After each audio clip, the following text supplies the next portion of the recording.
नमस्ते सबैजनालाई। स्वागत छ तपाईहरुलाई अनिताज क्रोशे च्यानलमा। आज हामी सिक्नेछौँ क्रोशे सुरु गर्न अघि सही धागो र हुक कसरी छान्ने भन्ने बारेमा। यदि तपाई बिगिनर हुनुहुन्छ भने यो भिडियो तपाईको लागि एकदमै उपयोगी हुनेछ। मेरो एक्सनलाई चाहिँ इग्नोर गरिदिनु होला। सबैभन्दा पहिला कुरा गरौँ हुकको। यदि तपाई बिगिनर हुनुहुन्छ भने तपाई चाहिँ हुक 4 र 5 साइजको चलाउनु होला है। 4 र 5 साइजको चलाउनु होला। अनि पछि पर्फेक्ट भइसकेपछि यिनीहरू 2 र 3 चलाउन मिल्छ। फ्लावर्सहरू अनि किरिङहरू बनाउन राम्रो हुन्छ 2 र 3 ले। अनि मेरो उसहरू देखाउँछु धागो। धागो चाहिँ मेरो फेभरेट धागो चाहिँ यो हो है। धागो अनि यो 2 थरीको धागो चलाउँछु मैले। धेरै थरीको चलाउँछु अनि मेरो फेभरेट चाहिँ त्यो 2 यो पनि हो 3 थरी। अनि यो चाहिँ बिगिनरको लागि अलि हुँदैन है। यो चाहिँ पर्फेक्ट हुनुपर्छ यो धागोले बुन्नको लागि चाहिँ। अनि मेरो हुकको साइजहरू देखाउँछु तपाईहरुलाई। यो 6 mm को। यो चाहिँ ठुलो ब्ल्याङ्केटहरू बुन्न स्वेटरहरू बुन्न प्रयोग हुन्छ। यो चाहिँ 4.5। यो चाहिँ 5.5 mm। यो 3 mm को।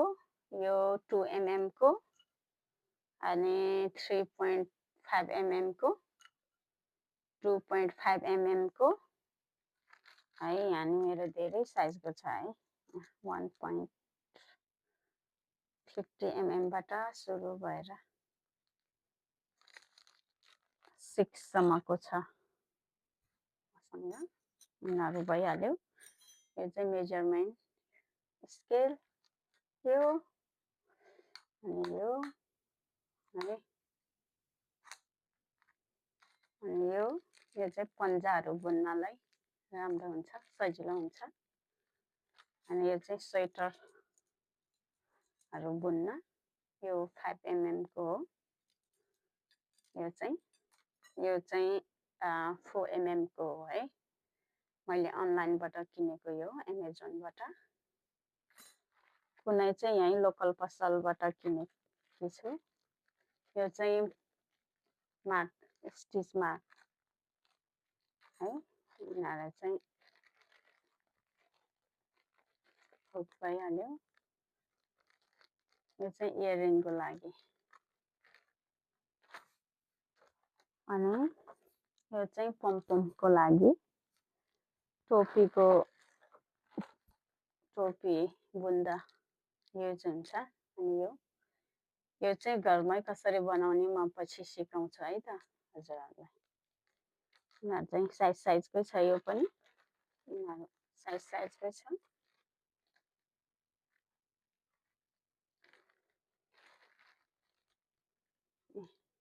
पछि सिकाउँछु म यिनीहरू चाहिँ।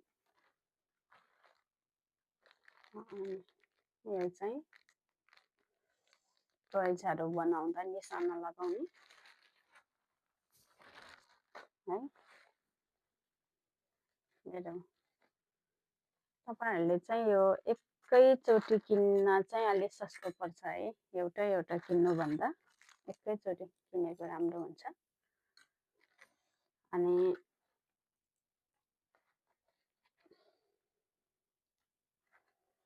यो अहिले राख्छु म। यति भइहाल्यो। अनि मेरो चाहिँ क्लिपहरूको लागि म बिस्तारै सिकाउँछु तपाईहरुलाई। यो क्लिपहरू बुन्न अनि मेटेरियल चाहिन्छ अनि यो कोइन पर्सहरूको लागि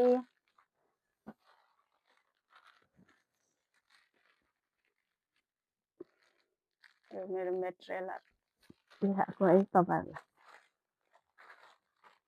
यति नै देखाऊँ होला अहिलेलाई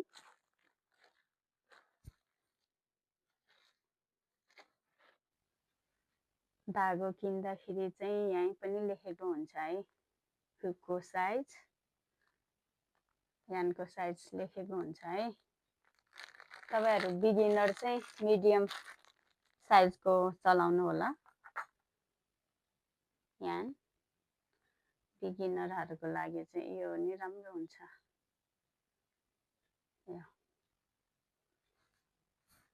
राम्रो फिनिशिङ आउँछ है यो धागोले चाहिँ मैले चाहिँ यिनीहरुको बारेमा कुरा गर्न बिर्सेछु यो चाहिँ सिजर चाहिहाल्यो कम्पल्सरी अनि यो चाहिँ मेरो टोपी बुन्नलाई हो यो 5 mm को हो है यो चाहिँ अनि यो चाहिँ 4 mm को यो चाहिँ 4 mm को अनि यो चाहिँ 3 mm को यो बेबीको स्कर्टहरु बुन्नलाई अनि हाम्रो स्वेटरहरु बुन्नलाई सजिलो हुन्छ यो चाहिँ यिनीहरु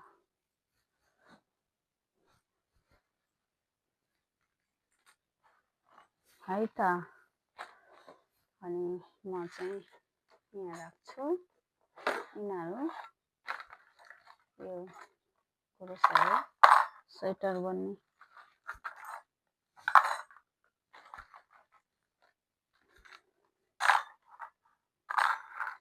तपाईहरुले चाहिँ सकेसम्म चाहिँ यो बिड मोटो भएको किन्नु है यस्तो सानो भन्दा नपाए यस्तै ठिकै छ पाएसम्म चाहिँ यस्तो किन्नु होला मोटो सजिलो हुन्छ बुन्नलाई हात अलि दुख्दैन नानी ठिक त ठिकै छ तर धेरै लामो बुन्यो भने चाहिँ अलि हात दुख्छ है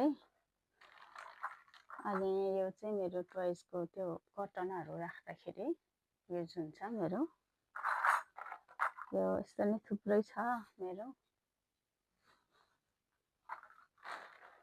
यिनीहरु चाहिँ गम भइहाल्यो टाँस्ने गम अनि यहाँ पनि छ मेरो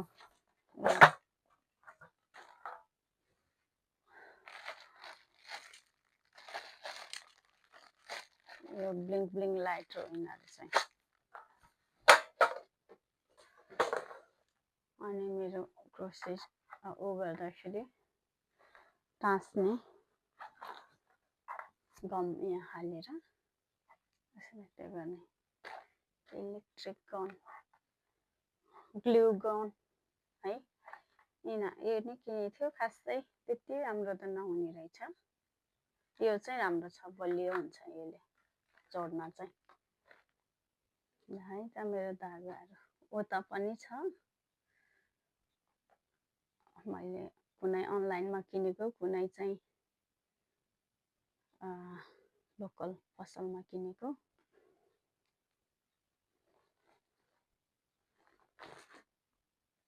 भोलि हामी क्रोसेको लागि बेसिक स्टिच सिक्ने छौं slip knot single crochet half double crochet र डबल क्रोसे बिगिनरहरुको लागि पर्फेक्ट लेसन हो है त ल भोलि भेटौँला लाइक कमेन्ट शेयर गरेर साथ दिनु होला थ्यांक यू भोलि भेटौँला यतिसम्म साथ दिनु भएकोमा धेरै धन्यवाद